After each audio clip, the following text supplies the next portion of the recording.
अब फिर एक सोची समझी सियासी कहानी। मध्य पूर्व में बढ़ते तनाव के बीच दुनिया की सांसें टिकी हैं स्ट्रेट ऑफ हॉर्मुज पर।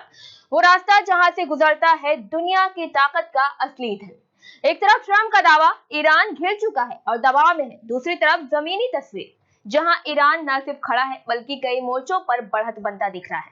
तो सच क्या है? क्या ये ताकत की असली लड़ाई है या दिमाग और धारण का खेल? क्या दुनिया जो देख रही है वही सच है या पर्दे के पीछे कुछ और ही चल रहा है? नमस्कार, 4 टीवी न्यूज देख रहे हैं आप। मैं हूं आपके साथ अलकुमार। मध्यपुर का एक ऐसा इलाका जहां हर हलचल का असर सिर्फ सीमाओं तक सीमित नहीं रहता बल्कि पूरी दुनिया की राजनीति, अर्थव्यवस्था और सुरक्षा पर पड़ता है। और आज इसी इलाके में एक बार फिर तनाव बढ़ गया है। इस तनाव के केंद्र में स्ट्रेट ऑफ हॉर्मुज, एक ऐसा समुद्री रास्ता जो दुनिया की ऊर्जा सप्लाई पर सबसे बड़ा रास्ता माना जाता है। कहा जाता है कि दुनिया का बड़ा हिस्सा तेल इसी रास्ते से गुजरता है, यानी यहाँ की हर हलचल सीधे सीधे ग्लोबल इकोनॉमी को प्रभावित कर सकती है। इसी बीच अमेरिका के राष्ट्रपति डोनाल्ड ट्रंप के बयान इस पूरे माहौल को और ज्यादा गर्म कर देते हैं। ट्रंप का कहना है कि ईरान दबाव में है, उसकी गतिविधियां सीमित हो चुकी हैं और समुद्री घेराबंदी का असर साफ दिख रहा है। पहली नजर में यह बयान एक मजबूत राजनीतिक स्टैंड लगता है, लेकिन जब हम इस बयान को जमीनी हकीकत और उपलब्ध रिपोर्ट्स के साथ जोड़कर देखते हैं तो कहानी इतनी सीधी नहीं लगती। दरअसल जो जानकारी सामने आ रही है वो ये इशारा करती है कि ईरान पूरी तरह से कमजोर नहीं पड़ा है, बल्कि कई मामलों में वो अपनी स्थिति बनाए रखने के साथ रणनीतिक रूप से मजबूत नजर आता है।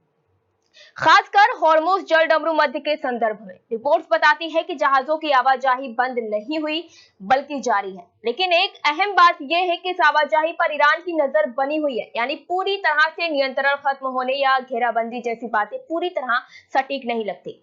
अगर इसे आसान भाषा में समझें तो जिस रास्ते को लेकर यह कहा जा रहा है कि वहां दबाव है, उसी रास्ते पर ईरान की मौजूदगी और प्रभाव नजर आ रहा है।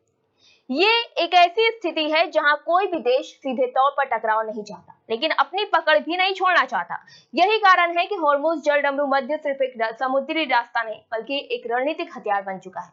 अब बात करते हैं ट्रंप के बयानों की।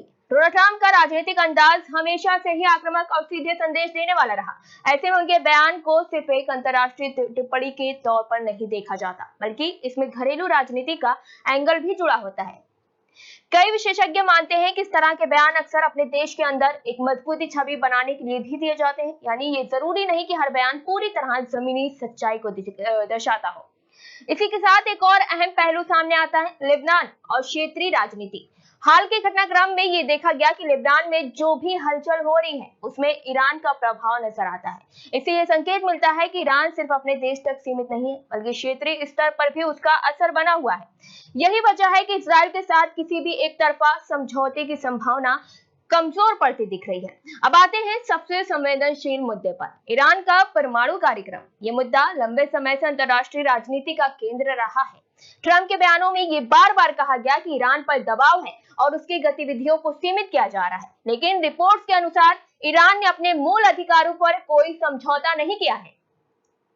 इसका मतलब यह है कि दबाव के बावजूद वो अपनी रणनीति पर कायम है। ये एक ऐसा संकेत है जो ये दिखाता है कि ईरान पूरी तरह झुकने के मूड में नहीं है। अब इस पूरी कहानी का सबसे दिलचस्प और आधुनिक पहलू नैरेटिव वार। आज की दुनिया में जंग सिर्फ हथियारों से नहीं लड़ी जाती बल्कि जानकारी, धारणा और मीडिया के जरिए भी लड़ी जाती है। इस पूरे मामले में यह भी हो रहा है कि एक तरफा ऐसे नैरेटिव बनाए जा रहे हैं जिसमें ईरान को कमजोर दिखाया जा रहा है, वहीं दूसरी तरफ से दावे भी सामने आ रहे हैं जिसमें ईरान को खामोश जीत हासिल करते हुए दिखाया जा रहा है। यानी असली लड़ाई ये नहीं कि मैदान में कौन जीत रहा है, बल्कि ये है कि दुनिया किसे विजेता मान रही है। मीडिया और सोशल मीडिया इस नैरेटिव को बनाने में बड़ी भूमिका निभा रहे हैं। एक वीडियो, एक बयान, एक रिपोर्ट और पूरा माहौल बदल सकता है। यही वजह है कि आज के दौर में जानकारी की सटीकता और विश्वसनीयता पहले से कहीं ज्यादा महत्वपूर्ण हो गई है। अब सबसे बड़ा सवाल, क्या ईरान वाकई बढ़त में है? इसका जवाब इतना आसान नहीं है। अगर हम सभी पहलुओं को एक साथ देखें, हॉर्मुज पर पकड़, क्षेत्रीय प्रभाव, परमाणु कार्यक्रम पे सख्त रुख और नैरेटिव वॉर में संतुलन, तो ये कहा जा सकता है कि ईरान पूरी तरह कमजोर स्थिति में नहीं है, बल्कि कई मामलों में वो एक मजबूत और रणनीतिक स्थिति में नजर आता है। हालांकि ये भी सच है कि ये बढ़त पूरी तरह निर्णायक नहीं है। क्योंकि दूसरी तरफ भी वैश्विक शक्तियां हैं जिनके अपने हित और रणनीतियां हैं। यही वजह है कि इस पूरे टकराव को अनिश्चित लेकिन नियंत्रित कहा जा सकता है। यानी स्थिति तनावपूर्ण जरूर है लेकिन पूरी तरह बेकाबू नहीं हुई है। अब देखते हैं कि आने वाले दिनों में क्या हो सकता है। संभावनाएं कहीं हैं, तनाव बढ़ सकता है, बातचीत के रास्ते खुल सकते हैं या फिर नैरेटिव वॉर और तेज हो सकती है। लेकिन एक बात तय है कि हॉर्मुज़ जल डमरू मध्य इस पूरे खेल का केंद्र बना रहेगा और जब तक यहाँ स्थिति स्पष्ट नहीं होती तब तक पूरी दुनिया की नजरें इस पर टिकी रहेंगी। अंत में बात वही आती है, सच क्या है? क्या ट्रंप के दावे सही हैं या फिर जमीनी हकीकत कुछ और ही है?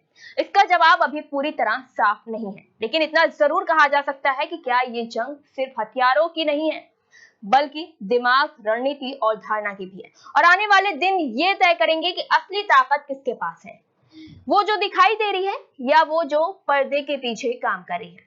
तो क्या डोनाल्ड ट्रंप के दावे सच हैं या फिर एक बड़ी सियासी चाल? क्या ईरान वाकई दबाव में है या चुपचाप अपनी रणनीतिक बढ़त बना रहा है? सवाल कई हैं लेकिन जवाब अभी अधूरे हैं, क्योंकि ये लड़ाई सिर्फ हथियारों की नहीं है बल्कि दिमाग, धारणा और कहानी की है। और सबकी नजरें इस बात पर टिकी है कि स्ट्रेट ऑफ हॉर्मुज़ पर, जहां से सिर्फ तेल नहीं बल्कि आने वाले समय की सियासत भी तय होगी। अगला कदम क्या होगा? तनाव बढ़ेगा या कोई बड़ा मोड़ आएगा? ये कहानी अभी खत्म नहीं हुई, असली खेल तो अब शुरू होने वाला है। फिलहाल के लिए बस इतना ही है। ऐसे में फिर हाजिर होंगे एक नई अपडेट के साथ। देखते रहिए 4 टीवी।